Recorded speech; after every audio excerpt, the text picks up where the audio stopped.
Assalamu alaikum dear students. Today we are going to discuss alternating series real analysis. ठीक है जी, आज real analysis का lecture है और इसमें हम alternating series पढ़ेंगे और फिर alternating series को टेस्ट करने के लिए हमारे पास बड़ा पॉपुलर टेस्ट है alternating series टेस्ट, या इसको लेबनीज़ टेस्ट भी कहते हैं। और उसके बाद हम दो प्रोडक्ट सीरीज़ पढ़ेंगे, एक है ड्रिशले टेस्ट और दूसरा है Abel's test. Right, so let's start alternating series.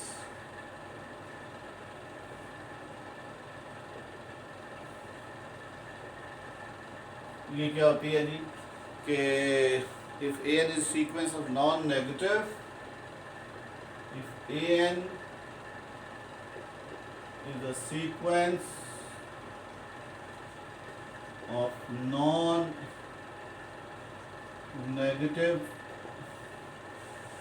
terms, right? Then the series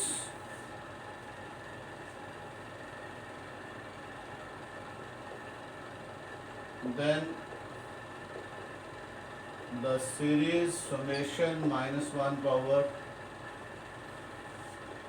k n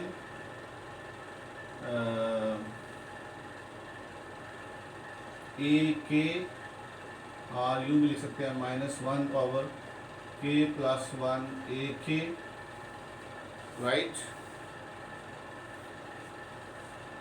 of course के हमारा 0 से भी स्टार्ट हो सकता है, 0 से स्टार्ट करेंगे 1 आ जाएगा। ठीक है, 1 से भी स्टार्ट हो सकता है, 1 स्टार्ट करेंगे तो हमारी -1, यानी कि ये आपकी टर्म चेंज कर रहा है, ये -1 पावर के। ए के जो है वो पॉजिटिव है, सारी टर्म पॉजिटिव है। Is right, is termed as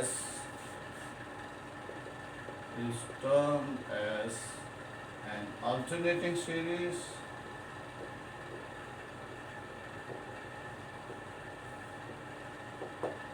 ये जनरल डेफिनेशन है। इसके अलावा कुछ ऐसी भी हो सकती है, जैसे साइन एन है, कॉज एन है, तो उसके ऊपर ऐसी लगाई जाए तो बाद -1 पावर एन नाम है, तो उसके अंदर छुपा होता है वो खुद से अपने साइन प्लस माइनस। तो बेसिकली हम ये कह रहे हैं कि ये अल्टरनेट कर रही है, plus minus plus minus plus minus, या फिर minus plus minus plus minus plus, इस तरह से। तो इसलिए इसका नाम भी इसी वजह से अल्टरनेटिंग है, अल्टरनेटिंग सीरीज। लाइक आप देखिए जी, -1 पावर के 1 ओवर के, दिस के varies from let's say 1 to infinity। अब इसको खोलिए, इसको जब एक्सपेंड करेंगे तो के 1 डालेंगे तो -1, आंसर -1 आ जाएगा। प्लस जब के 2 डालेंगे तो यहाँ पे के 2 जो है -1 से के 2 आ जाएगा, दिस इज 1/2, फिर -1/3 plus 1/4 -1/5 and so on. Look at कि पहले माइनस आया, फिर प्लस, फिर माइनस, प्लस, अल्टरनेटिंग सीरीज। इस वजह से हम क्या कहते हैं इसको, अल्टरनेटिंग सीरीज। तो अल्टरनेटिंग सीरीज के लिए भी हमारे पास एक टेस्ट है। ऐसी सीरीज को की कन्वर्जेंस के लिए हमारे पास एक टेस्ट है, उसको पहले डिस्कस कर लेते हैं, फिर उससे फर्दर हम दो नए टेस्ट बनाएंगे। राइट, तो वो टेस्ट है जी अल्टरनेटिंग सीरीज टेस्ट।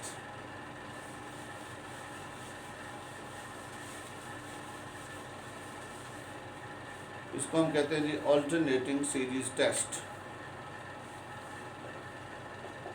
या इसको आप कहते हैं लेबनीज़, LEIBNIZ,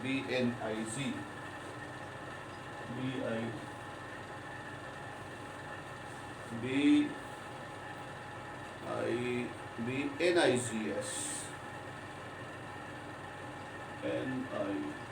लेबनीज़ टेस्ट भी कहते हैं, अल्टरनेटिंग सीरीज टेस्ट भी कहते हैं, इसको लेबनीज़ टेस्ट भी कहते हैं।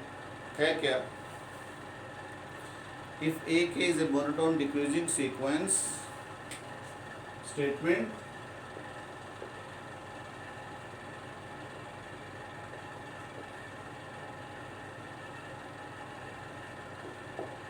if AK is a monotone decreasing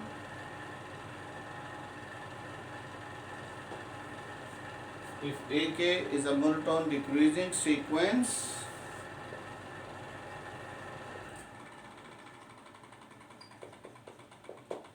with limit k tends to infinity,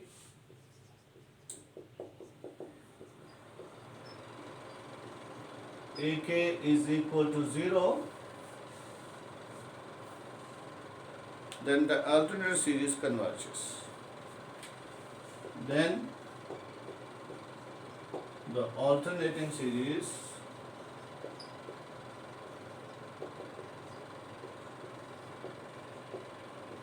summation minus 1 power k AK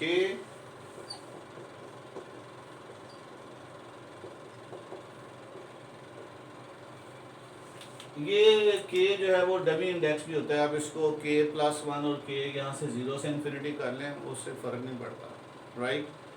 तो k 0 से करेंगे तो इसको k प्लस 1 कर दें, नो प्रॉब्लम। कन्वर्जेस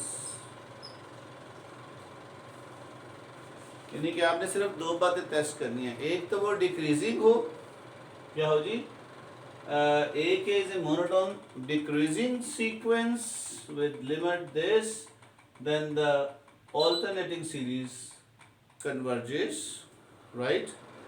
तो दो शर्तें हैं। अब एग्जांपल देखिए, ये आप देखें कि you know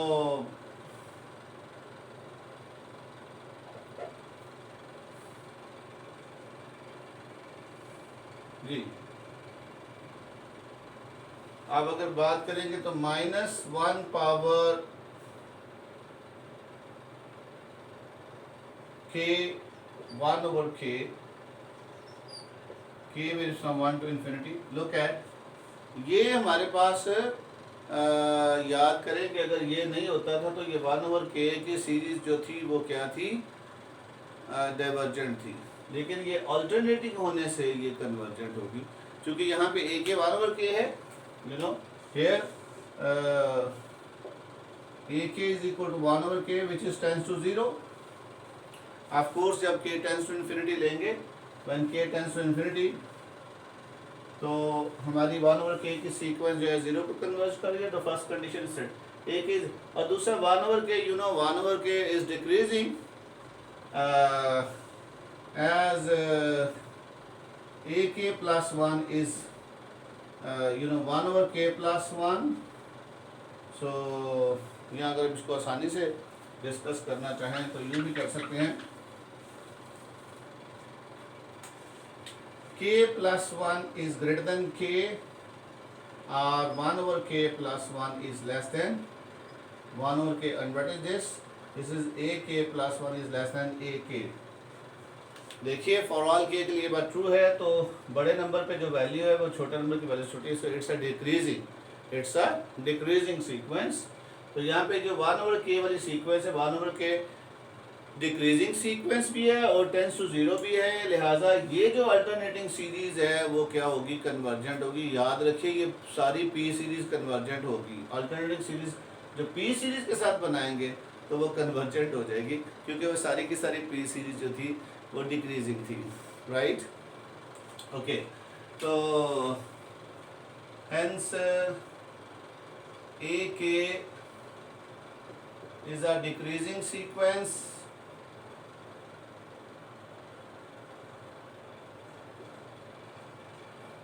with limit k tends to infinity, AK is 0। Thus by alternating series test, this series is convergent। ठीक है, तो यहाँ मैं लिख रहा हूँ hence by alternating series test AST, मैंने सिंबल यूज किया है, आप पूरा लिखिए। alternating series test, this series is convergent, hence by alternating series test summation minus 1 over k is convergent. अब यहाँ k की जगह k2 कर देंगे तब भी यही रिस्पॉन्स रहेगा, क्योंकि 1 over k स्क्वायर भी डिक्रीजिंग है और वो ये भी टेंस टू 0 है, और k क्यूब कर देंगे तब भी, राइट।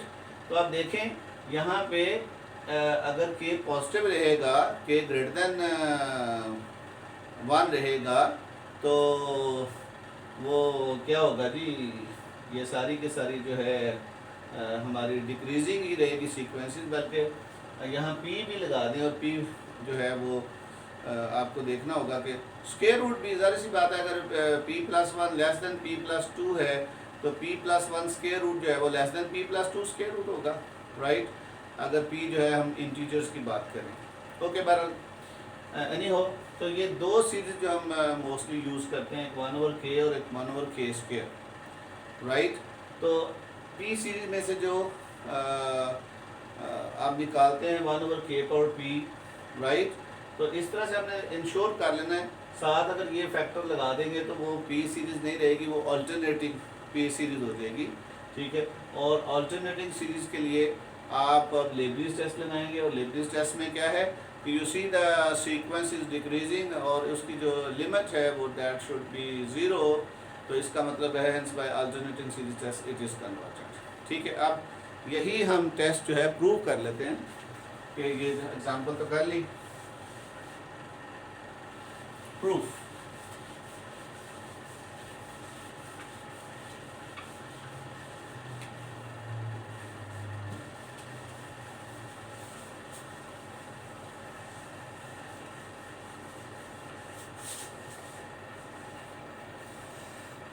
प्रूफ देखिए जी इसका,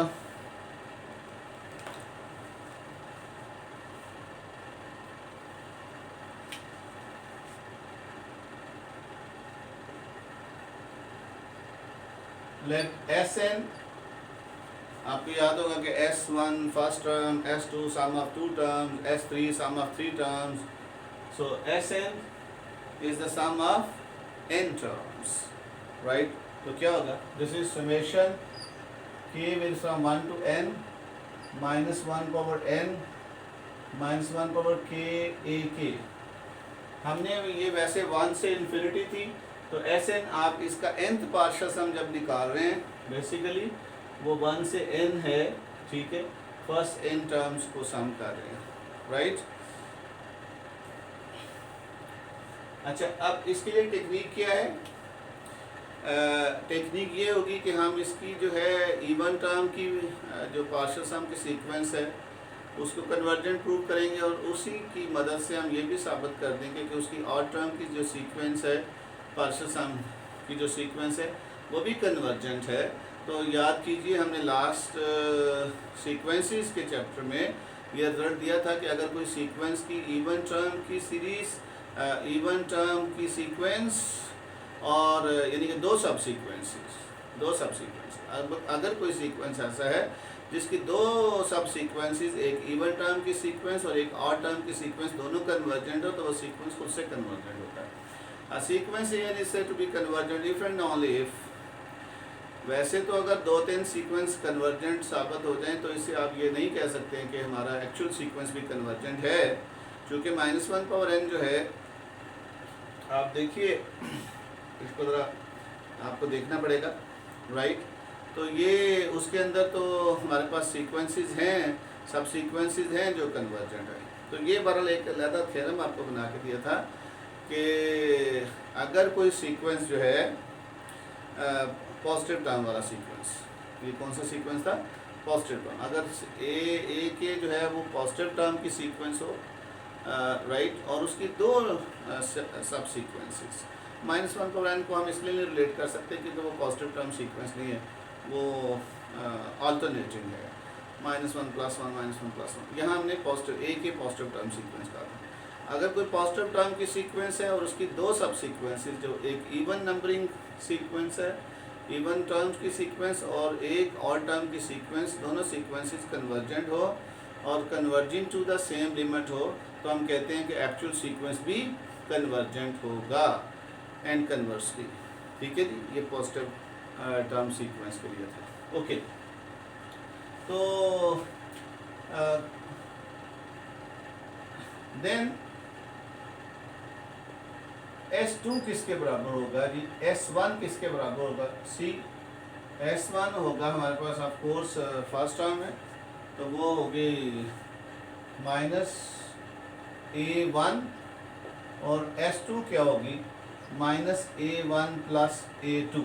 ये हो, this is that is our S2 जो है वो होगी A2 माइनस A1, और ये डिक्रीजिंग सीक्वेंस है, यानी कि A2 जो है वो लेसर इक्वल टू A1 है। जो बड़े नंबर पे वैल्यू है वो छोटी होगी छोटे नंबर के वैल्यू से, तो A2 minus A1 is lesser equal to 0, this is lesser equal to 0।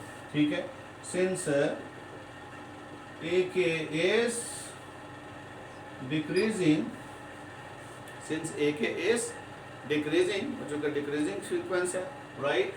तो इस तरह से S4 को जब आप कैलकुलेट करेंगे वो आएगा S4 minus S2, sorry S4 minus S2 calculate करेंगे। S4 भी आप निकाल लें पहले, ठीक है। निकालने के बाद S4 माइनस S2 निकालेंगे तो वो A4 माइनस A3 आएगा। This is A4 minus A3। ये भी lesser equal to 0 for the same reason. इसका मतलब क्या होगा? यहाँ से ये मतलब होगा this imply S4 is lesser equal to S2, ये निकाला आपने। और यहाँ भी आपने S2 माइनस S1 भी देख सकते थे। चलिए आगे चलें, और S6 माइनस S4 जब आप कैलकुलेट करेंगे, ये मैनुअली आप कैलकुलेट करके देख लें, यही रिजल्ट आएगा। बीच में कुछ कटिंग हो जाएगी, तो ये आएगा A6 माइनस A5, ये भी लेसर इक्वल टू 0 होगा। इसका मतलब हमारे पास आ जाएगा, so this imply S6 is lesser equal to S4। ये जो इससे ये पता चल रहा है कि ये जो सीक्वेंस बन रही है ये जो डिक्रीजिंग सीक्वेंस बन रही है, क्योंकि S4 जो है बड़े पे छोटा है छोटी वैल्यू से। ये जो सीक्वेंस है partial sum of even terms, even number terms, ठीक है। तो ये जो S2, S4, S6 ये भी एक सीक्वेंस बनती जा रही है। चलते चलते अगर आप देखें तो ये S2n, ठीक है जी, माइनस S2n माइनस 2, यानी कि इससे 2 टर्म पीछे है। तो अगर ये S2n है तो ये S2n माइनस 2 है। S4 थी तो ये 2 टर्म पीछे थी। S6 थी 2 टर्म पीछे थी। अगर S2n है तो ये S2n माइनस 2। तो आंसर क्या आ रहा था? A6 minus A5। तो यहाँ आंसर क्या आएगा? A2n minus A2n minus 1,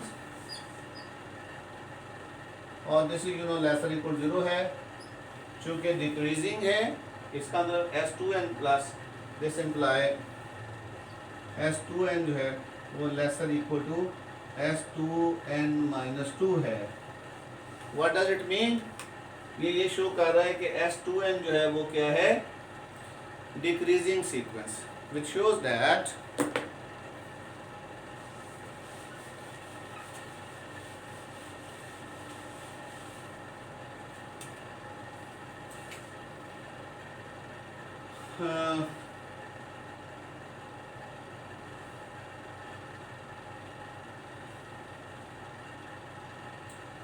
we obtain, क्या आपने obtain किया कि S2 is greater than equal to S4 which is greater than equal to S6 which is greater than equal to so on which is greater than equal to S2n which is greater than equal to S2n and so on and so on. So what does it mean? This means that S2n is a decreasing sequence. Hence S2n is a decreasing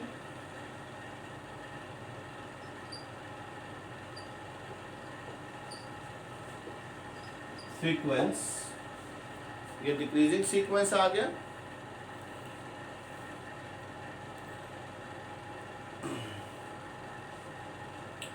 और इसके अलावा आप देखिए इसकी अब हम साबित करते हैं, इसकी कन्वर्जेंट प्रूव करने के लिए आपको याद होना चाहिए कि हमने मोनोटोन बाउंडेड कन्वर्जेंस थ्योरम बनाया था कि अगर कोई सीक्वेंस इंक्रीजिंग है तो उसको हम क्या करते हैं, उसको हम बाउंडेड बिलो साबित कर देते हैं, और अगर कोई सीक्वेंस डिक्रीजिंग है तो हम उसको bounded above bounded below show करने की कोशिश करेंगे। अगर इंक्रीजिंग है तो बाउंडेड अबव तो कन्वर्जेंट हो जाता है, और डिक्रीजिंग हो तो बाउंडेड बिलो तो वो कन्वर्जेंट हो जाता है।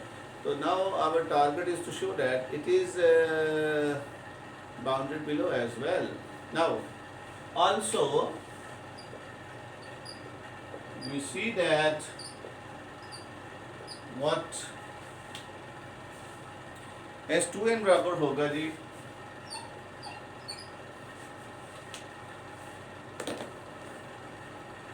S2n जो है is equal to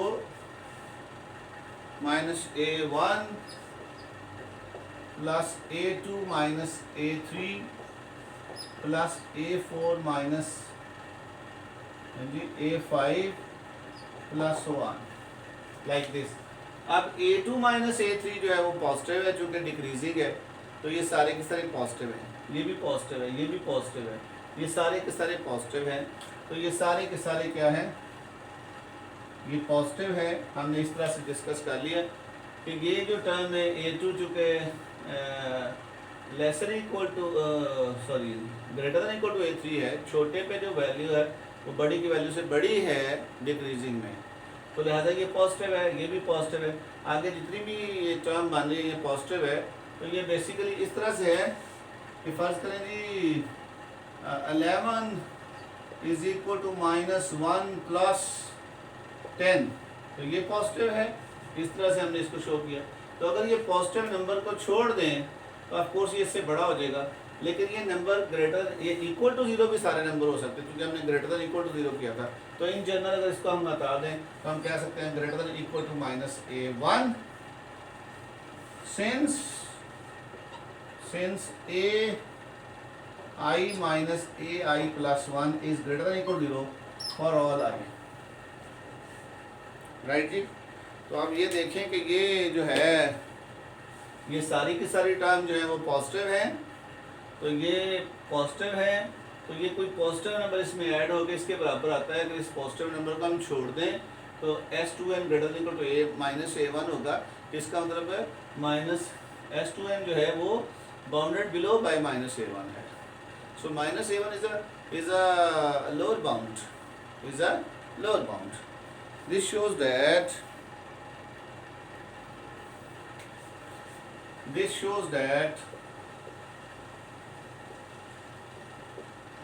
S2n is bounded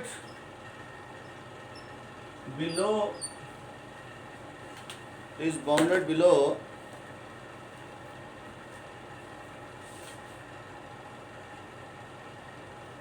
by minus A1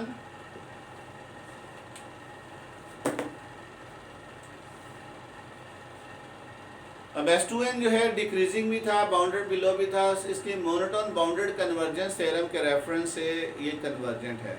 अगर ये कन्वर्जेंट है तो इसकी कोई लिमिट होगी, L होगी। Hence by monotone bounded convergence theorem, मैंने ज़रा शॉर्टली लिखा है, hence by monotone bounded convergence theorem of sequences of course S2n is convergent, hence S2n is convergent.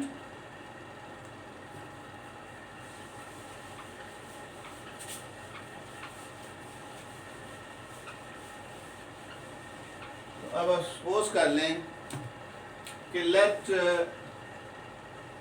Limit n tends to infinity S2n is equal to L, ठीक है। तो S2n की limit L है, तो अब हम साबित करेंगे कि S2n -1 की लिमिट भी L है, ठीक है। तो इस वजह से यहाँ से हम ये कह सकते हैं कि अगर ये दो सब सीक्वेंसेस जो हैं वो कन्वर्जेंट हैं, कन्वर्जिंग टू एल है, ठीक है, तो इस वजह से जो एक्चुअल सीक्वेंस ऑफ पार्शियल सम होगी वो भी कन्वर्जेंट होगी और कन्वर्जिंग टू एल होगी, ठीक है। ऑल्सो मोर ओवर आप देखिए S2n माइनस S2n माइनस 1 जो है वो A2n के बराबर आती है। अगर आप इसको कैलकुलेट कर लें, जाहिर सी बात है जब इसको आप कैलकुलेट करेंगे, क्योंकि 2n माइनस 1 तक जो सारी टर्म कैंसिल हो जाएंगी तो S2n की जो लास्ट टर्म है A2n वही बचेगी। आप इसको राइट करके देख लेंगे, minus A1 plus A2 so on सारी, फिर इसकी सारी लिखिए, इसमें से इसको सब्ट्रैक्ट करेंगे तो लास्ट टर्म जो है S2n की A2n जो है वही बचेगी, बाकी सारी की सारी कैंसिल हो जाएगी। तो जब लिमिट अप्लाई करेंगे R, यहाँ से आप इसको कर सकते हैं S2n minus 1 is equal to, इसको उधर इसको इधर ले आए, S2n माइनस A2n, यूँ कह सकते हैं। आप लिमिट अप्लाई करें, so limit and tends to infinity S2n minus 1 is equal to, ये दोनों की लिमिट डिफाइंड है, इसकी लिमिट L है और इसकी लिमिट 0 है। चूँकि आपके पास ये जो सीक्वेंस थी AN जो है वो डिक्रीजिंग थी, लिहाजा A की कोई भी सब्सक्रिप्ट रखेंगे A2n जो है वो भी डिक्रीजिंग होगी, इसमें तो कोई शक नहीं है। और फिर इसकी लिमिट 0 थी, आंसर ये दिया गया था। AN की लिमिट 0 है, अगर limit n tends to infinity AN 0 है तो n को आप सब्सक्रिप्ट इसका बदल भी दें, n को 2n कर लें, 3n कर लें, ये सारे के सारे फिर भी 0 रहेंगे, क्योंकि ये उसी सीक्वेंस की टर्म्स हैं और ये चलती चलती उसी लिमिट को कन्वर्ज करेंगी जो कि उसके सब सीक्वेंस बन देगी। और हमने यूरेशियन प्रॉपर्टी में कहा था कि अगर कोई सीक्वेंस कन्वर्जेंट है और कन्वर्जिंग टू L है तो फिर उसकी हर सब सीक्वेंस भी कन्वर्जेंट होगी और कन्वर्जिंग टू L ही होगी। तो A2n एक सब सीक्वेंस AN की, और AN दिया गया है कि वो कन्वर्जेंट है और कन्वर्जिंग टू 0 है, राइट, उसकी लिमिट 0 है। तो इसका मतलब ये हुआ कि उसकी हर सब सीक्वेंस भी कन्वर्जेंट होगी और कन्वर्जिंग टू 0 होगी। लिहाजा जब लिमिट यहाँ पर लाएंगे तो इसकी लिमिट 0 होगी, इसमें कोई दो राय नहीं है, ठीक है, इसमें कोई शक नहीं है। So this is limit n tends to infinity S2n minus limit n tends to infinity A2n, you know this limit tends to 0, क्योंकि वो AN की लिमिट 0 है इसकी, और ये L है, इसका ना इसकी लिमिट भी L आ गई। आप देखें इवन टर्म की सीक्वेंस की लिमिट भी L आ गई और ऑड टर्म की सीक्वेंस की लिमिट भी L आ गई। इसका मतलब ये दो जो है इवन और ऑड टर्म की सीक्वेंसेस जो है वो कन्वर्जेंट है, इसका मतलब सीक्वेंस ऑफ पार्शियल सम जो है वो भी कन्वर्जेंट है, ठीक है, ओके।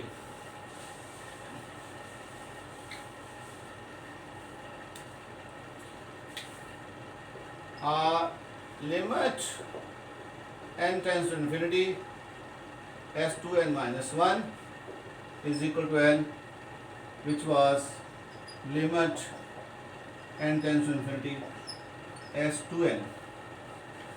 तो S2n माइनस की भी यहाँ से जो गई इसकी L थी तो इसकी भी L होगी, hence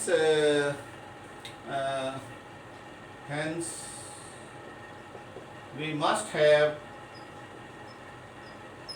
क्या अगर ये दोनों सीक्वेंसेस की लिमिट L है तो फिर hence we must have limit n tends to infinity Sn is equal to L, ये भी L होगा। इसका मतलब है कि सीक्वेंस ऑफ पार्शियल सम जो है वो कन्वर्जेंट है, और अगर किसी सीरीज की sequence of partial sum convergent हो तो वो सीरीज कन्वर्जेंट होती है, ठीक है।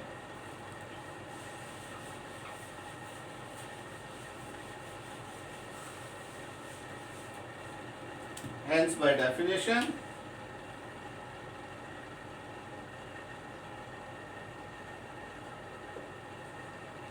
of convergence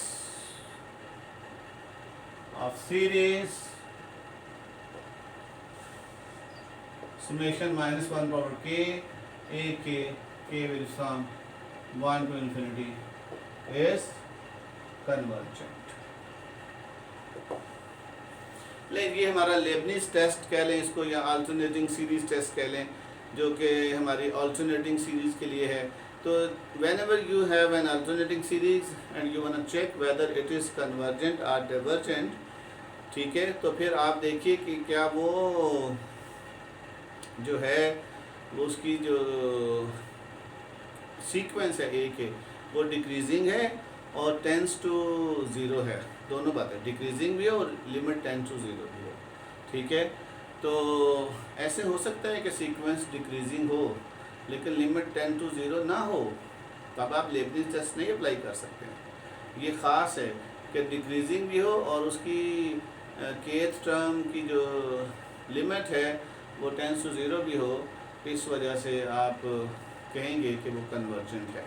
राइट, तो ये उन्हीं पे लगेगा, जैसे पी सीरीज 1 ओवर के पावर एन टाइप, इस तरह से. यानी कि अगर आपके पास ये है कि 1 ओवर के पावर एन है और -1 पावर लेट से कुछ भी के है, -1 पावर से पी है और पी कुछ भी है, पी पॉजिटिव है, तो इस तरह की जो सीरीज़ होगी उसके ऊपर आप ऐसे सोच सकते हैं, क्योंकि ये डिक्रीजिंग भी है और इसकी, लेकिन याद रहे कोई पी की ऐसी वैल्यूज़ ना आ जाएं कि इसका डिक्रीजिंग होना ख़त्म हो जाए. You have to check, you need to check. आपको चेक करना होगा, देखना होगा कि क्या ये जो है ये लिमिट टेंस टू ज़ीरो तो नज़र आ रही है, क्या ये डिक्रीजिंग भी है, तो क्या इसकी लिमिट वाकई ज़ीरो आ रही है. ये सारी बातें आपने देखनी होगी, तब आप लेबनीज़ टेस्ट की मदद से इसकी कन्वर्जेंस की अश्योरेंस की बात कर सकते हैं. ठीक है, तो ऐसा हो सकता है आपका सीक्वेंस जो है डिक्रीजिंग हो लेकिन लिमिट जो है वो 1 आ जाए, लिमिट कुछ भी आ जाए, लिमिट एल आ जाए. ज़रूरी तो नहीं कि डिक्रीजिंग सीक्वेंस आपका ज़ीरो तक ही आए. ये ज़ीरो की लाइन है, ये एल की लाइन है, सीक्वेंस चलते चलते यहाँ पे कन्वर्ज कर गया. अब सीक्वेंस डिक्रीजिंग तो है लेकिन एल पे कन्वर्ज कर रहा है, ज़ीरो की तरफ तो नहीं आया, तो तब आप लेबनीज़ टेस्ट तो नहीं लगाएंगे इसकी अल्टरनेटिंग सीरीज़ पे. तो अल्टरनेटिंग सीरीज़ के ऊपर जो है हम क्या करते हैं, हमारे पास ज़रूरी है कि आपकी जो n टर्म की जो लिमिट है दैट टेंस टू ज़ीरो, तो तब आप क्या करते हैं, तब आगे हमारे पास दो टेस्ट हैं, उसके अंदर हम सब्स्टिट्यूशन करके हम लेबनीज़ की तरफ मूव कर लेते हैं. तो वो देखते हैं कि दो टेस्ट हमारे पास आ रहे हैं. राइट, वो दोनों टेस्ट जो हैं, one is the Abel test and the other is the Dirichlet test. तो उनकी मदद से हम इस किस्म की सीरीज़ की कन्वर्जेंस की बात करेंगे. राइट,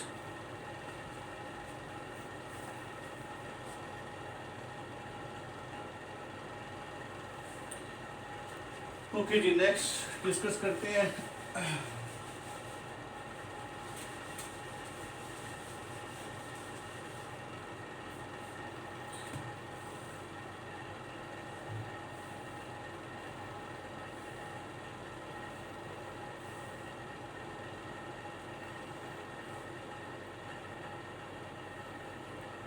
अच्छा जी, इससे पहले हम एक लेमा बनाएंगे, इसको हम कहते हैं एबल्स लेमा.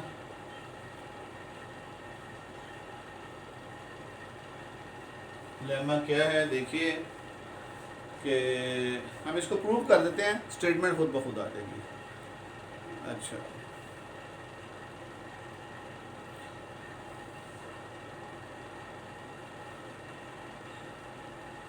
हम इसको प्रूव कर लेते हैं.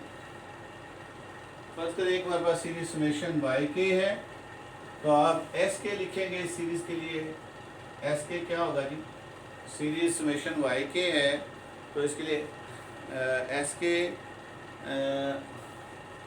माइनस एस के -1, ये वाई के आएगा. ये सबको पता है कि जाहिर सी बात है एस के होगा y1 + 2 सो ऑन वाई के तक, और ये y1 + y2 so on Y के -1 तक, उसमें से सब्ट्रैक्ट हो जाएंगे तो वाई के आ जाएगा. बजाय इसके कि मैं इसकी स्टेटमेंट लिखूं, एंड पे जो प्रूव होगा वो खुद इसकी स्टेटमेंट बन जाएगी. तो असल में इसको हमें यूज़ करना है, this is just one step. अगर इसकी स्टेटमेंट देखनी है तो आप बार्टल की किताब से देखिए, वहाँ पे इसकी स्टेटमेंट भी मौजूद है. Right, okay. तो एक ये है, और दूसरी जनाब हमारे पास एक सीक्वेंस xn है, ठीक है। नाउ सुमेशन एक्स के वाई के, ये हमें देखना है, क्योंकि एक सीक्वेंस आपके पास एक्स के है, ये सीक्वेंस है, तो हमने क्या करना है, एक्स के वाई के ये प्रोडक्ट टर्म ज़रा कैलकुलेट करनी है भाई, आगे इसको यूज़ करेंगे, कोई डरने की ज़रूरत नहीं है। जस्ट बजाय इसके कि लंबी थोड़ी स्टेटमेंट लिखें, हम एक समझ लें इसको, रिमार्क समझ लें कि एक सीक्वेंस एक्स के है, एक सीरीज समेशन वाई के है, तो हम ये प्रोडक्ट एक्स के वाई के जो है वो उसके बारे में एक टर्म बनाना चाहते हैं, जो कि नेक्स्ट थ्योरम में हम यूज़ करेंगे। तो we are just finding this product, और k varies from n+1 to m, यही स्टेटमेंट है, n+1 to m, यही हमने इस्टेब्लिश करना, तो इसलिए मैं डायरेक्ट यही निकाल रहा हूँ, और जो आंसर आएगा वही स्टेटमेंट बन जाएगी, राइट। देखिए ये क्या होगा बाय डेफिनेशन, समेशन एक्स के और वाई के की ये वैल्यू इसमें सब्स्टिट्यूट कर दें, क्या होगा, this is S K minus S K minus 1, और k varies from n+1 to m, right. ये x के y के प्रोडक्ट है, और y के ये with the help of partial sum इसके बराबर आएगा, और इस वैल्यू को y के की जगह पे सब्स्टिट्यूट कर दिया, क्योंकि x के y के प्रोडक्ट को फ्रॉम n+1 to m देखना चाहते हैं, इसलिए कि ये हम एक इस तरह के सम बनाएंगे, और फिर Cauchy criterion for series use करेंगे प्रोडक्ट सीरीज की कन्वर्जेंस के लिए, क्योंकि ये m और ये n हो जाएगा, m के दरमियान पे एब्सोल्यूट लेंगे, तो इस किस्म का हम फ़ायदा उठाना चाहते हैं, तभी हम ये टर्म बनाना चाहते हैं, उसके बाद हम बात करेंगे इसका फ़ायदा क्या है। ओके, बनाइए अभी इसको आगे बनाएंगे, तो ये क्या बन जाएगा, this is equal to basically summation x k s k from n+1 to m minus summation, ये एक्स के इससे मल्टीप्लाई होगा, एक्स के एस के -1 और के फ्रॉम n+1 to m, कुछ भी नहीं किया मैंने, के को इससे मल्टीप्लाई करके को इससे भी मल्टीप्लाई कर दिया। अब इसको खोल दें, एक्सपेंड कर दें दोनों टर्म्स को, जब इसको एक्सपेंड करेंगे so it's very simple,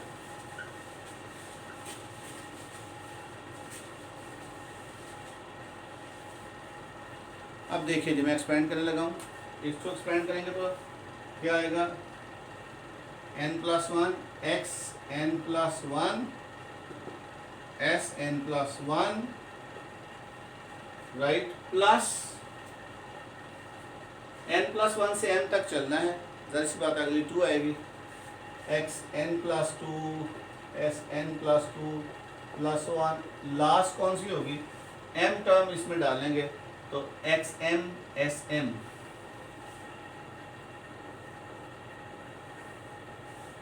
plus, right, plus करेंगे तो फिर इस तरह से दूसरी वाली टर्म्स को एक्सपेंड कर दें, इसकी माइनस, राइट, सॉरी माइनस है, दिस इज माइनस, जी n+1 से शुरू करेंगे तो ये xn+1,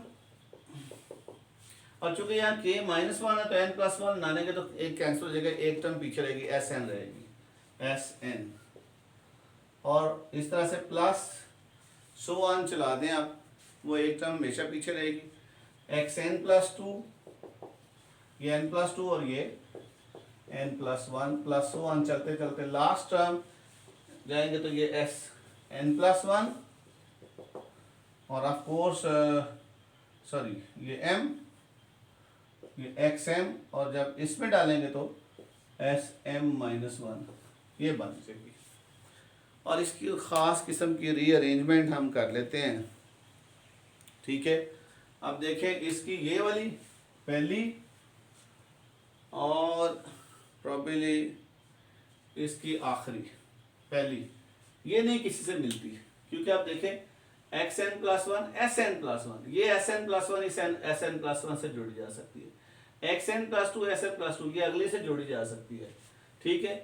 तो ये जो है xm sm -1 इसकी इससे पीछे वाली से जोड़ी जा सकती है, ये किसी से नहीं जुड़ेगी, इसकी लास्ट और इसकी फर्स्ट ये किसी के साथ नहीं जुड़ती, इनको हम अलहदा से लिख लेते हैं।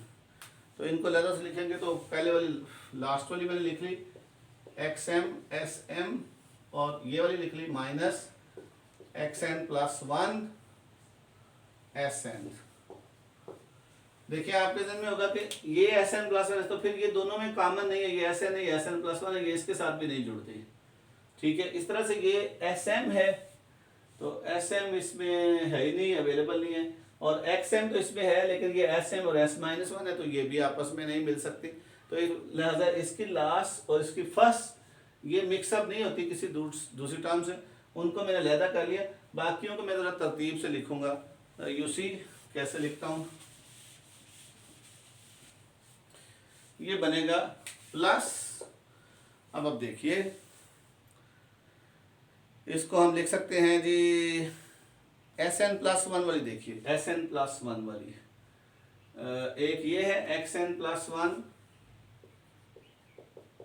SN प्लस 1, इसके साथ हम जोड़ सकते हैं ये वाली SN प्लस 1 वाली, XN plus 2 SN plus 2, minus हो जाएगा, minus XN plus 2 SN plus 1, right.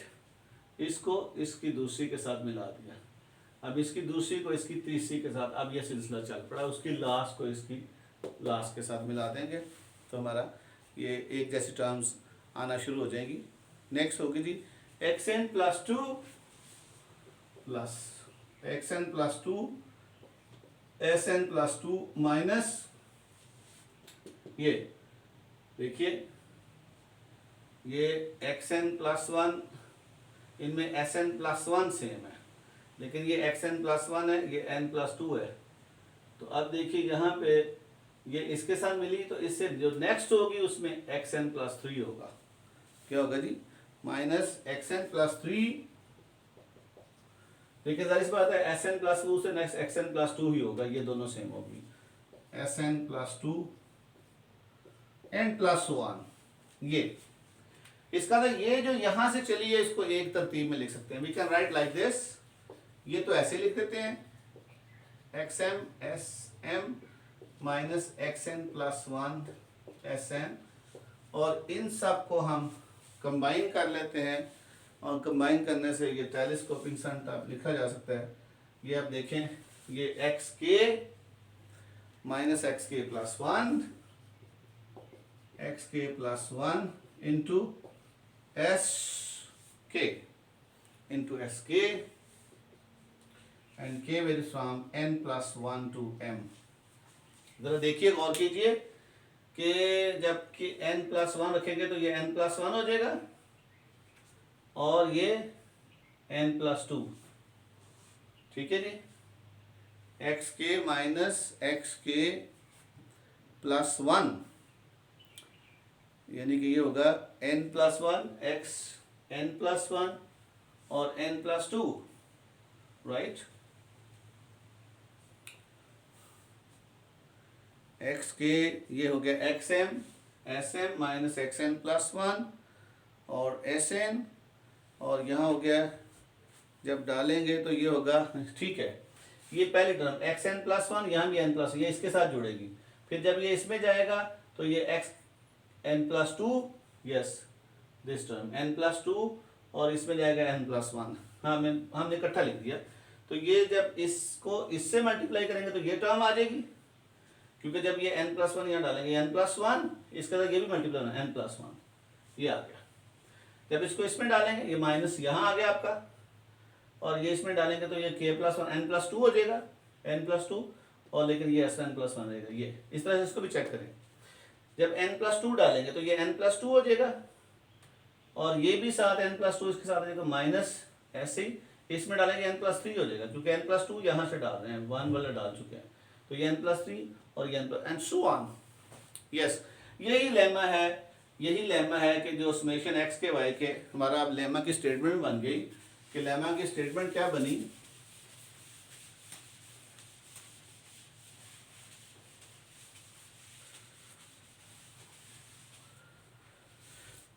कि एक हमारे पास समेशन वाई के थी और एक्स के सीक्वेंस था, तो आप ये प्रोडक्ट टर्म को लिख सकते थे समेशन एक्स के वाई के को k varies from n plus 1 to m को लिख सकते थे यूं x m s m minus x n plus 1 s n और प्लस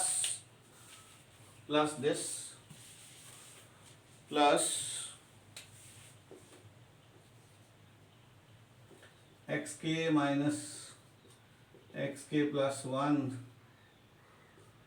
और s k n k varies from n plus 1 to m. इसको इक्वेशन नंबर 1 कह लें या फिर आप रेफरेंस दीजिए हेंस बाय एबल्स लेमा। अब आइए जी एबल्स थ्योरम क्या है, हम इसकी तरफ चलते हैं। ठीक है जी, सबसे पहले ड्रिशले थ्योरम है।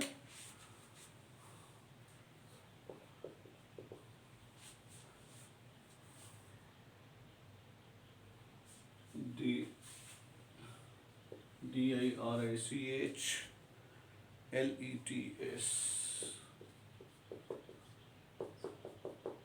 डिरिचलेट टेस्ट कह रहे हैं, थ्योरम नहीं कहना चाहिए, टेस्ट, क्योंकि हम टेस्ट की लैंग्वेज में बात कर रहे हैं। अब आइए जी ये प्रोडक्ट के लिए समेशन एक्स के वाई के लिए पहला टेस्ट और दूसरा एबल्स खुद बनेगा। तो एबल्स लेमा को ये दोनों यूज़ करेंगे।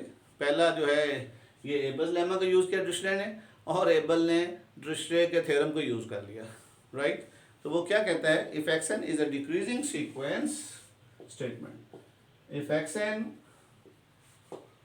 Is a decreasing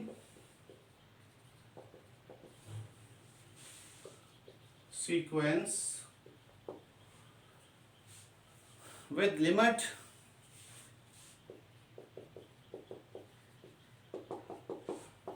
k tends to infinity, xk is equal to 0, and if the partial sums Sn and if the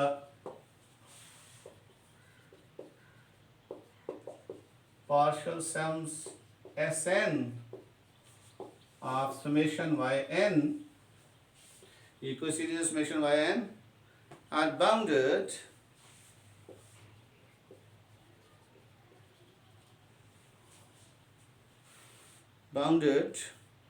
then the series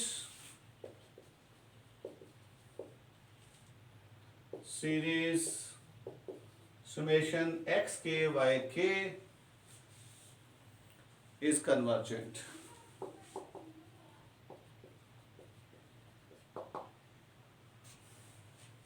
Right. ये देखिए ये बड़ा आसान हो गया ये डिरिचलेट टेस्ट। अब प्रोडक्ट सीरीज के लिए क्या है जी, प्रोडक्ट सीरीज के लिए आप क्या देखें कि एक उनमें से जो एक्सएन वाली जो है वो डिक्रीजिंग हो, टेंस टू 0 हो, और समेशन वाई वाले के जो पार्शियल सम्स हैं वो बाउंडेड हों, तो तब आप कहेंगे ये प्रोडक्ट जो सीरीज़ है ये क्या है, ये कन्वर्जेंट है। ये प्रोडक्ट सीरीज़ क्या है, ये कन्वर्जेंट है, राइट। ओके, अब देखिए इसका प्रूफ जो है सिंपल है।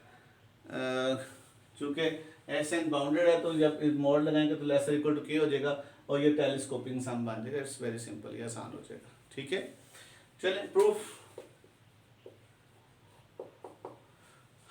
क्या किया जी, एक के पार्शियल सम्स बाउंडेड साबित कर दीजिए।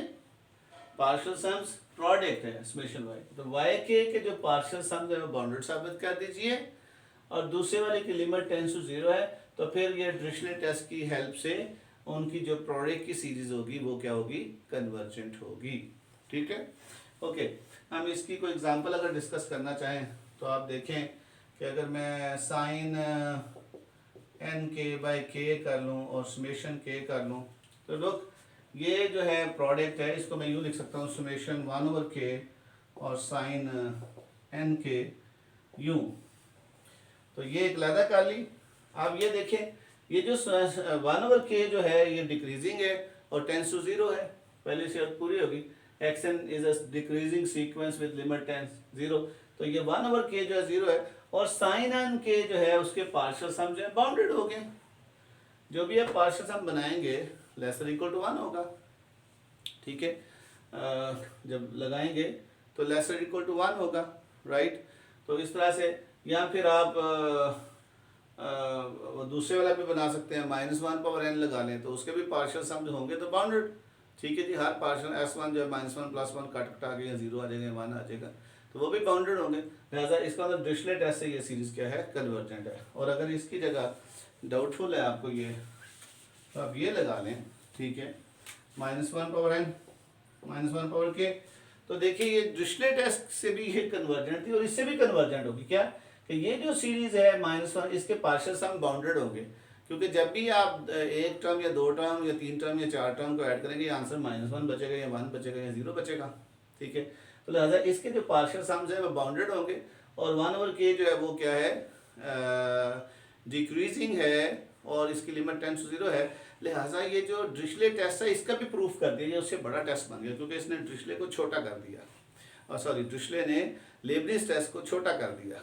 क्योंकि इस किस्म की जो सीरीज है, जो डायरेक्ट लेबनिज टेस्ट में ये जो फैक्टर है, इसको एज ए सीरीज कंसिडर किया जाए तो इसके पार्शियल सम्स बाउंडेड हैं, राइट। इसके पार्शियल सम्स क्या है, बाउंडेड है। और 1/k जो है एक डिक्रीजिंग सीक्वेंस है और इसकी लिमिट 0 है, लिहाजा डिरिचले टेस्ट से ये जो प्रोडक्ट सीरीज है ये कन्वर्जेंट होगी, राइट। तो आप देख रहे हैं कि अब टेलीस्कोपिक, वो जो हमने लेबनिज टेस्ट बनाया था, ऑल्टरनेटिंग सीरीज टेस्ट बनाया था, वो इसके अंदर उसकी स्टेटमेंट कवर हो रही है। यानी कि अल्टरनेटिंग सीरीज टेस्ट को आप डिरिचले टेस्ट से प्रूव कर सकते हैं कि उसकी आप 2 बना ले, एक समेशन -1 पावर n और साबित कीजिए कि इसके पार्शियल सम जो है हमेशा बाउंडेड रहेंगे। S1 जो है वो -1 आएगा, लेसर इक्वल टू 1 है। S2 जो है -1 + 1 आ जाएगा, 0 लेसर इक्वल टू 1 है, लेस देन 1 है। और S3 जो है +1 आ जाएगा, लेसर इक्वल टू 1 है, and so on. You can say Sn mod is lesser equal to 1. So all partial sums are bounded, while 1/k summation an उसने खुद से दिया हुआ था, डिक्रीजिंग था और उसकी लिमिट 0 थी। So an डिक्रीजिंग था, लिमिट 0 थी, and the partial sum of the summation -1 power n is bounded. Hence by Dirichlet test the series -1 power n an is convergent, right. Another proof of Leibniz test. Okay, चलिए तो अब हम चलते हैं आगे इसके प्रूफ की तरफ। Proof,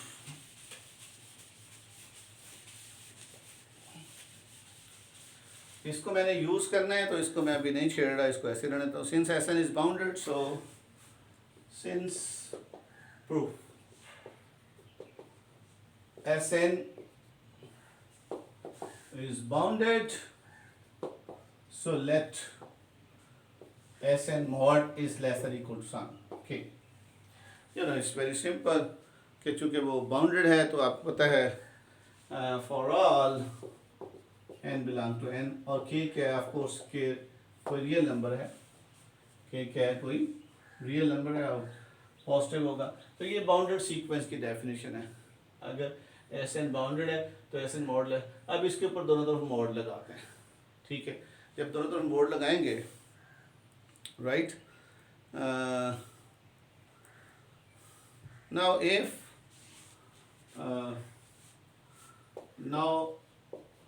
m greater than n, अब मैं किधर जा रहा हूँ, मैं काशी क्राइटेरियन की तरफ जा रहा हूँ।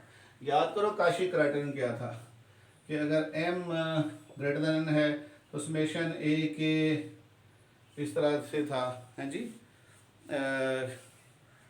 k varies from n to m absolute, और ये लेस देन एप्सिलॉन हो तो हम कहते थे सीरीज कन्वर्जेंट है। ये Kashi criterion for the convergence of series. तो ये बना हुआ है हमारा, क्योंकि हम प्रोडक्ट सीरीज को कन्वर्जेंट प्रूव करना चाहते हैं, ये बना हुआ है, तो हम इसी के ऊपर मॉड लगा लेंगे। तो ये जाहिर सी बात है n से m तक जा रहा है, n+1 से m, तो हमारी ये कंडीशन पूरी हो जाएगी। और अगर इसको हम टेंड्स टू 0 कर दें और लेस देन एप्सिलॉन कर दें तो इसका मतलब है ये कन्वर्जेंट बाय काशी क्राइटेरियन है, hence the series is convergent, ठीक है। तो ये आइडिया है आपके ज़हन में रहे कि ये एबल्स लेमा की क्या ज़रूरत पड़ गई थी। एबल्स लेमा से हम Kashi criterion for the convergence of series की तरफ आ रहे हैं। Okay, so if m greater than n, then by 1 यदि summation x k y k k varies from n plus 1 to m mod। अब मॉड लगाएंगे, इसके ऊपर भी मॉड आ जाएगा, इसके ऊपर भी मॉड आ जाएगा, और less equal this mod plus this mod. चूंकि ये पॉजिटिव है तो इसका मॉड बेशक अब छोड़ भी दें, को फर्क नहीं पड़ता, right. This is less equal to क्या हो जाएगा, इसका mod xm sm minus xn plus 1 sn, ये मॉड आ जाएगा, प्लस इस पूरे पे mod plus summation k varies from n plus 1 to m x k minus x k plus 1 s k और मॉड आ जाएगा। ठीक है जी, ये टर्म है ना, इधर भी मॉड आ गया, यहाँ और यहाँ मॉड आ गया। अब फिर ये जो है a mod lesser this mod plus this mod, ये भी आपको पता है, क्योंकि a minus b mod is lesser equal to a mod plus b mod. इस टर्म के ऊपर यहाँ भी मॉड है, बीच में ये प्लस हो जाएगा और यहाँ भी मॉड हो जाएगा, which is lesser equal to xm sm mod plus xn plus 1 sn mod plus ये ऐसे ही आ जाएगा, ये टर्म ऐसे ही आ जाएगी। लिख लो तो लिख लें, summation k varies from n plus 1 to m xk minus xk plus 1 and sk, ये टर्म। अब ये मॉड इस पे भी आ जाएगा, इस पे भी आ जाएगा। आपको पता है ab mod is equal to a mod plus a mod b mod, ab mod is equal to a mod b mod, तो इसमें मॉड इसमें मॉड, और ऐसे मॉड जो लेसर इक्वल टू के है, this is lesser equal to k, this is lesser equal to k, और चूंकि ये पॉजिटिव टर्म है पहले ही तो xm वैसे ही रह जाएगा, ये भी पॉजिटिव टर्म है, ये वैसे ही रह जाएगा, तो ये सिंपली बन जाएगा xm प्लस 1 इंटू के, और यहाँ भी इस पूरे पे मॉड एस के मॉड लाता हो जाएगा, तो वो भी क्या रह जाएगा, जब मॉड आएंगे यू नो मॉड जो है वो अंदर आ जाती है। सी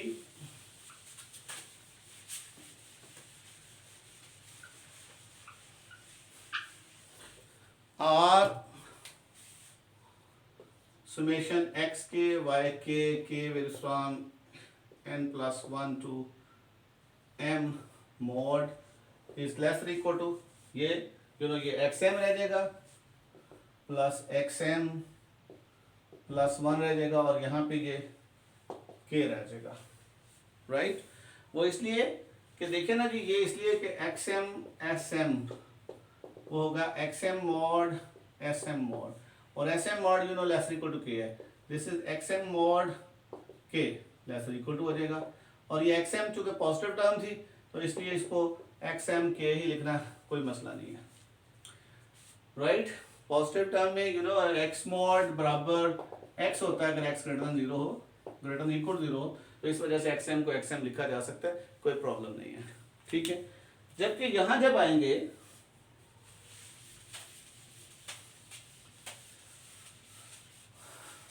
अच्छा, तो सीरीज में जब हम मॉड लेते हैं, सीरीज में समेशन ए के बी जब मॉड लेते हैं तो ये लेसर इक्वल होगा समेशन ए के बी मॉड, और फिर ये होगा समेशन ए के मॉड बी मॉड, तो यहाँ भी ये मॉड इधर भी आ जाएगा, इधर भी, और एस के जो है लेसर इक्वल टू के होगा, ये बाहर आ जाएगा, और ये जो है चूंकि पॉजिटिव टर्म है, डिक्रीजिंग सीक्वेंस था, लिहाजा x k minus x k plus 1 जो है वो पॉजिटिव है, तो इस वजह से ये इसका मॉड भी खत्म कर देंगे। So this is plus summation x k minus x k plus 1 into k आ जाएगा, and k varies from n plus 1 to m. अच्छा, मैंने ये गौर नहीं किया, हमने इंडेक्स में भी के रखा है, तो आप इसको कैपिटल एम कह सकते हैं, नो प्रॉब्लम, इसको भी कैपिटल एम कह लें, इसको भी कैपिटल एम कह लें, कोई फ़र्क नहीं पड़ता, क्योंकि के आप यहाँ यूज़ कर रहे हैं तो यहाँ के नहीं होना चाहिए, लेकिन खैर कोई इशू नहीं है, कोई इशू नहीं है, लेकिन आप बेहतर है कि एम यूज़ कर लें थ्रू आउट। अगर आप एम यूज़ करना चाहें, जहाँ जहाँ हमने के यूज़ किया था बाउंडेड की वजह से, वहाँ एम यूज़ कर लें तो कोई फ़र्क नहीं पड़ेगा, कैपिटल एम लिख लें, राइट, ओके। तो ये वंस अगेन देख लें कैसे क्योंकि ये होगा जी summation x k minus x k plus one S के, ये मॉड यहाँ आ जाएगा जब इसके ऊपर मॉड है this is less than equal to this, और इधर भी आ जाएगा ये summation x k minus x k plus one ऐसे ही आ जाएगा चूंकि ये पॉजिटिव है, और ये जो है वो के आ जाएगा less than equal to k, this is less than equal to, ये पॉजिटिव है ना जी चूंकि डिक्रीजिंग है, तो यहाँ लिख दें कि since x k minus x k plus one greater equal to 0, ये दिया उसने स्टेटमेंट के अंदर था कि ये क्या है जी, ये डिक्रीजिंग है फॉर ऑल के, फॉर ऑल के, फॉर ऑल के, राइट। ओके, तो क्या बन गया जी, अगर आप देखें तो ये टेलीस्कोपिंग सम बन गया, ये क्या बन गया, टेलीस्कोपिंग सम, यानी कि n प्लस ये सारे कैंसिल हो जाएंगे, सिर्फ फर्स्ट और लास्ट बचेगी, फर्स्ट ये बचेगी और लास्ट ये बचेगी, ठीक है। सो are summation x k y k will from n plus 1 to m mod is less or equal to, इसमें से भी k, इसमें से भी k कॉमन आ गया, अंदर बचा xm प्लस 1 प्लस ये जो है ये टेलीस्कोपिंग सम है, इसको खोल के देखें xn प्लस 1, अगली क्या होगी माइनस xn प्लस 2, फिर n plus 2 minus n plus 3, 2 2 cut जाएगा, यानी कि पहली और लास्ट बचेगी। भाई इसको इंडिपेंडेंटली लहदा से एक्सपेंड कीजिए, लहदा से एक्सपेंड करेंगे तो सिर्फ आपको नजर आएगा पहली बचेगी xn प्लस 1 माइनस, और लास्ट बचेगी माइनस xm प्लस 1, ये बचेगा, और इस तरह से ये के साथ लगा हुआ है, राइट। दिस इज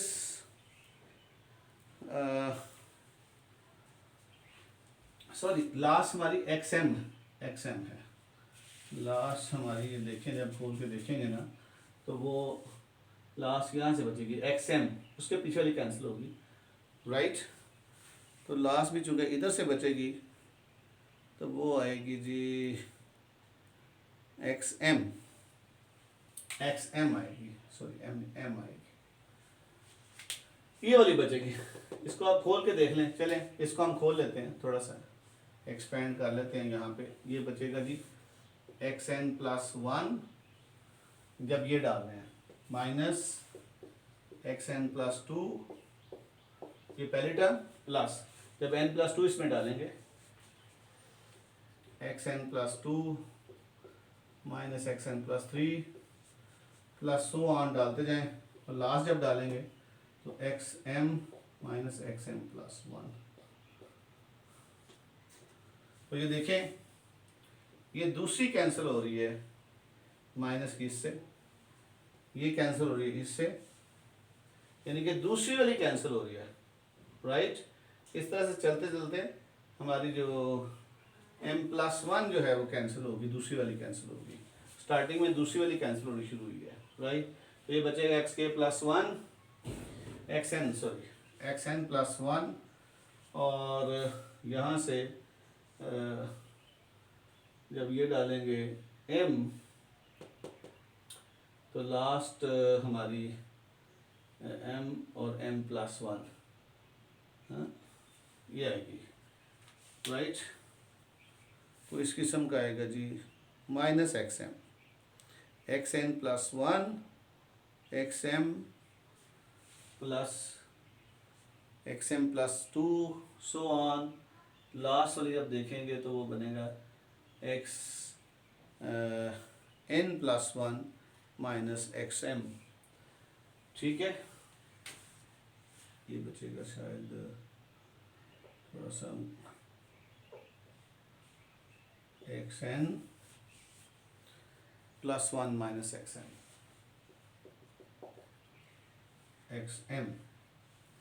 इस तरह से बचेगा जी। शायद हमने सीरीज़ लिखते वक्त को गलती की है, तो सीरीज़ आप देखें हो सकता है एक्स के माइनस 1 बन रही हो, ये हमें देखना पड़ेगा कि ये एक्स के माइनस 1 ना बन रही हो, इस तरह ना हो रहा हो तो कैंसिल हो। बहरहाल यू सी दिस स्टेप, इसको आप देखिए, राइट। तो अल्टीमेटली हमारे पास क्या बच जाएगा,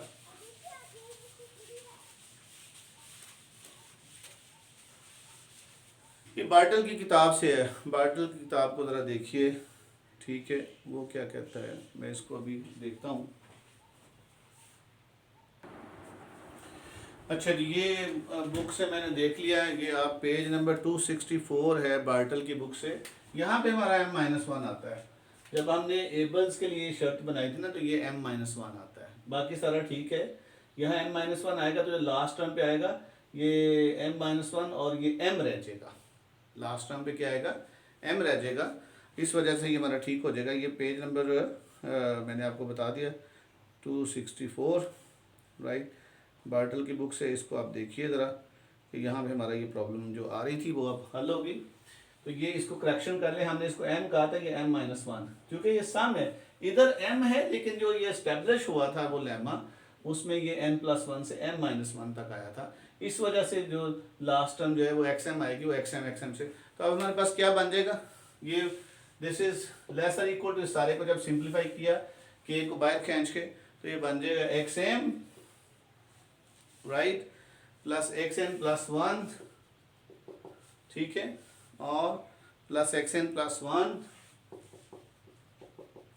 माइनस xm, क्योंकि m-1 तक है। यहाँ जो हमने एस्टेब्लिश किया ना लास्ट पे, एंड टर्म पे हमने गौर नहीं किया, वो हम m लिख दिया, ये m नहीं m-1 आता है, ये वाला सम। तो ये m-1 जब यहाँ डालेंगे तो m-1 ऑफ कोर्स ये k+1 ही है, ये k+1 हमने सही लिखा था। जब m-1 डालेंगे तो -1+1 काट के तो xm रह जाएगा। अब ये xm इस xm से कैंसिल हो जाएगा, बाहर हमारा k आया हुआ है। मैंने आपको सजेस्ट किया था कि k की बजाय आप कैपिटल M लिख लें, उससे कोई फ़र्क नहीं पड़ता, ये तो रियल नंबर है, साथ रहना है, इससे कोई फ़र्क नहीं पड़ता। तो अंदर बच गया r summation x k y k varies from n+1 to m, this lesser equal to 2k xn+1। अब you know xn+1 decreasing sequence था, कन्वर्जिंग टू 0 था, तो दिस इज टेंड्स टू 0 होगा for large, very very large number.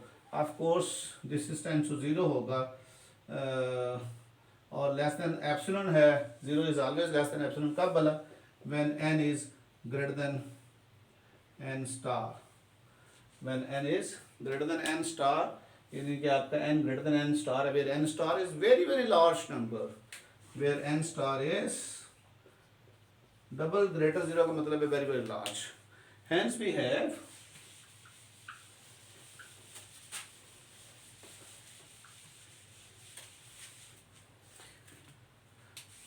thus for given epsilon positive we choose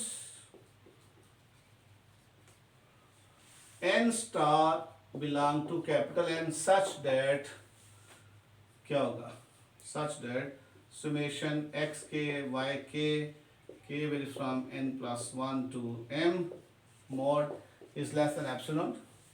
अब यहाँ since n is वो whenever you know, ये लिख लें, क्या लिखेंगे, whenever when n greater than n star। अब देखें note, n is greater than n star which is very very large, so limit n tends to infinity a n जो है वो 0 होगी, and hence limit n tends to infinity a to n भी 0 होगी। ये आपके दिन में ये बात होनी चाहिए, ये कॉन्सेप्ट हमने यूज किया है, ओके। चूंकि ये लेस देन एप्सिलॉन हो गया, n greater than n star है, n चूंकि greater than n star very very positive है, लिहाजा लिमिट a n 0 होगी, चूंकि n is very very large, और ऑफ कोर्स ये convergent sequence converging to limit 0 थी, दैट्स वाई ये लिमिट 0 है, और फिर इसके हर सब सीक्वेंस की लिमिट भी 0 होगी, तो वो इसलिए 0 of course lesser than epsilon है, epsilon is a small positive number, you have chosen 0 is less than epsilon, so this limit tends to 0 थी और 0 लेस देन एप्सिलॉन था, consequently this is less than epsilon. इसका मतलब है कि ये Kashi criterion को पूरा कर गया, hence by Cauchy criterion for the convergence of series the summation x k y k is convergent, hence by Cauchy criterion for the convergence of series, the series summation xk yk is convergent। ले जी, ये हमारा complete हो गया proof Dirichlet test का, right. इसके बाद एक और टेस्ट है जो कि है जी एबल्स टेस्ट, फिर हम इन दोनों की एग्जांपल्स की बात करेंगे।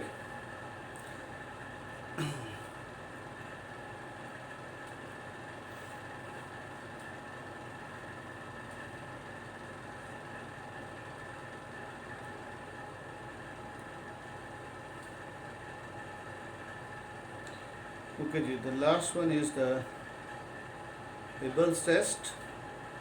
चलिए उस पर भी आ जाए। What is Abel test?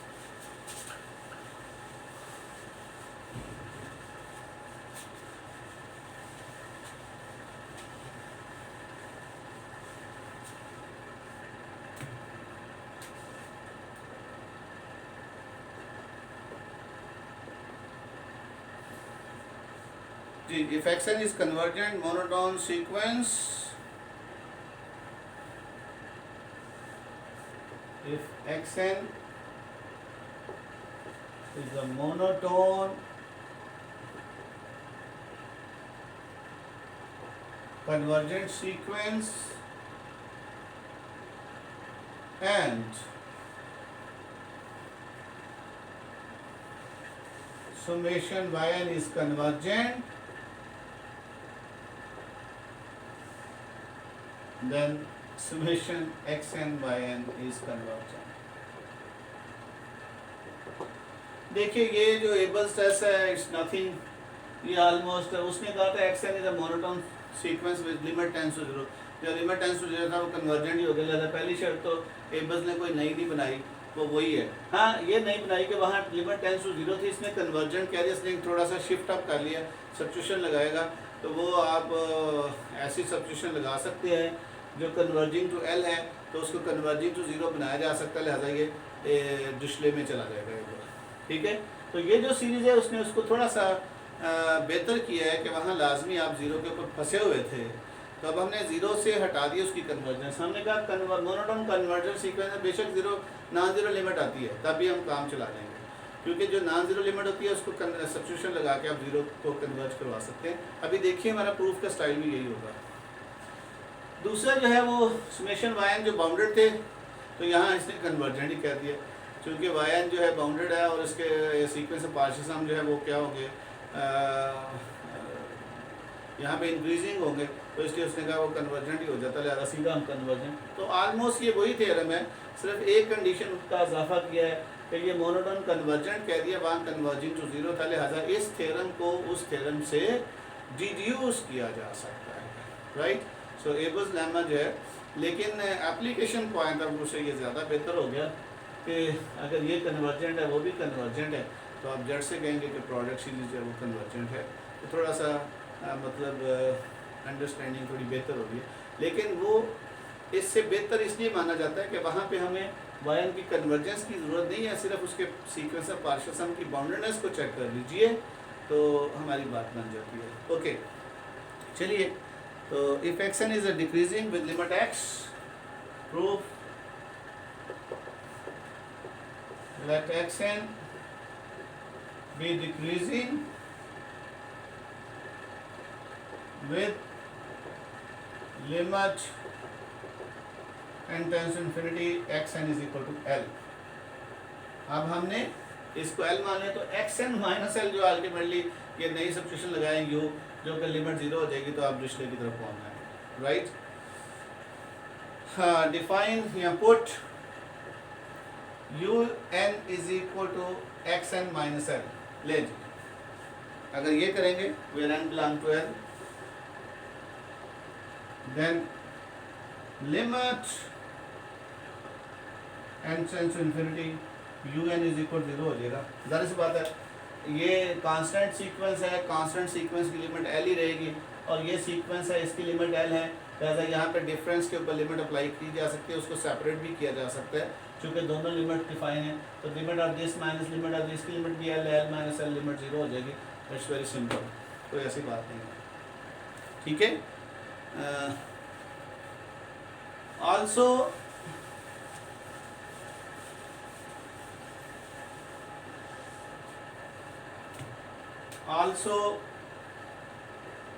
Sn, the sequence of partial sums of summation yn is bounded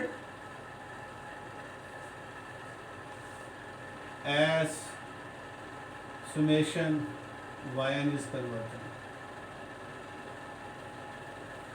देखिए चूंकि समेशन yn उसने दिया हुआ है कन्वर्जेंट है, लिहाजा अगर वो कन्वर्जेंट है तो उसकी sequence of partial sum convergent है, अगर sequence of partial sum convergent है तो हर कन्वर्जेंट सीक्वेंस बाउंडेड होता है, लिहाजा उसकी सीक्वेंस ऑफ पार्शियल सम जो है वो बाउंडेड है। तो इस वजह से यू कैन से दैट कि s and the sequence of partial sum of this series is bounded directly. अब बार बार लंबी बातें करने की जरूरत नहीं है, मैंने हिंट में लिख दिया कि वो जनाब क्या है, वो चूँकि बाउंडेड है। अब क्या UN और YN पे ड्रिशले लग सकता है? यस, ड्रिशले की दोनों शर्तें पूरी कर दी कि UN डिक्रीजिंग है और उसकी लिमिट 0 है, क्योंकि कांस्टेंट नंबर कैलकुलेट किया ना, तो इसकी डिक्रीजिंग होने पे कोई इफेक्ट नहीं है, ठीक है, और उसकी लिमिट भी 0 है और ये बाउंडेड है, तो सीधा ड्रिशले लग जाएगा। हेंस बाय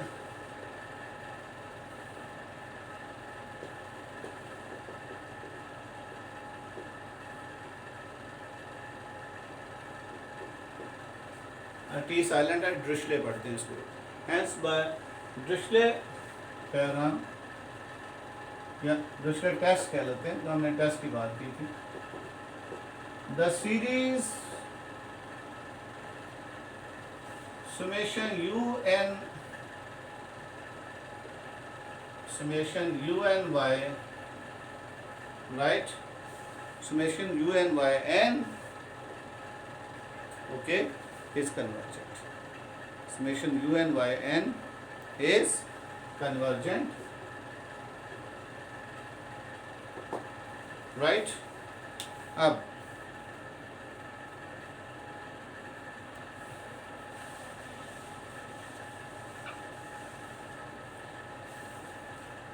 अच्छा जी, नाउ अब UN आप देखेंगे है क्या, UN की वैल्यू अगर आप इसमें सब्स्टिट्यूट कर दें तो UN था क्या, UN था xn minus L into yn, this is xn yn minus L yn। तो आपको xn yn निकालना है, इसको इधर रखिए, उसको तो लिख दें, और xn yn is equal to इधर आ जाएगा UN plus LYN। This implies summation xn yn is equal to summation UYN plus summation LYN। Now look at this, आपने प्रूव कर दिया ये कन्वर्जेंट सीरीज है, और summation yn कन्वर्जेंट थी और L कोई नंबर था, तो कांस्टेंट से मल्टीप्लाई होने से सीरीज की कन्वर्जेंस रिटेन रहती है। ये भी कन्वर्जेंट सीरीज है, ये भी कन्वर्जेंट सीरीज है, लिहाजा दोनों का सम भी कन्वर्जेंट होगा, इसका मतलब ये सीरीज कन्वर्जेंट होगी, ठीक है। So number 1 but by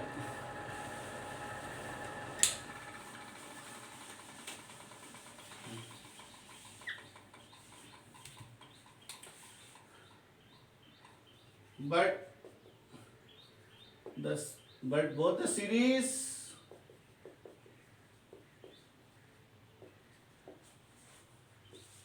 on right hand side of 1 are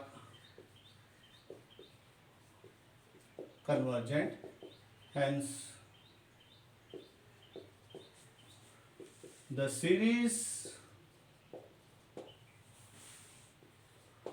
x and yn on left hand side is convergent as well, ठीक है जी। आपने एक्स एन वाई एन को u y n x n की u n की value डाल दी x minus, और ये इस तरह से, और चूंकि ये कैलकुलेट करना था इसको लेफ्ट पे रखा, बाकी एक साइड पे ये बन गया, सॉरी ये u n, this is u n, right. अब ये UN UN अभी आपने पीछे इसकी कन्वर्जेंस की बात कर दी थी बाय डिरिचलेट टेस्ट, आपने कहा था ये कन्वर्जेंट है, ये कन्वर्जेंट है, और समेशन YN कन्वर्जेंट, उसको किसी कांस्टेंट से मल्टीप्लाई करें वो भी कन्वर्जेंट है, and sum of two convergent series is always convergent, क्योंकि आपने कहा था कि अगर पहली सीरीज का सम A हो दूसरी का सम B हो तो उनके सम का जो सम है वो A+B होता है, यानी कि दोनों का सम, दोनों कन्वर्जेंट है तो उनका सम भी कन्वर्जेंट है। So because this is convergent, hence left side जो सीरीज है वो भी कन्वर्जेंट होगी। ठीक है जी, तो ये जनाब हमारा एबल्स टेस्ट का प्रूफ भी कंप्लीट हो गया। अब हमारा एक आर्टिकल सीरीज में रह गया है, वो है एब्सोल्यूट और convergence, absolute and conditionally convergence series, और इसके साथ दो छोटे छोटे आइडियाज़ हैं, रीग्रुपिंग एंड रीअरेंजमेंट। तो इंशाल्लाह हम कोशिश करेंगे कि नेक्स्ट लेक्चर में हम अपना सीरीज़ का चैप्टर कंप्लीट करें, और इंशाल्लाह फिर स्टार्ट करेंगे नया चैप्टर, लिमिट्स एंड कंटिन्यूटी। ठीक है जी, थैंक यू वेरी मच, अल्लाह हाफिज़।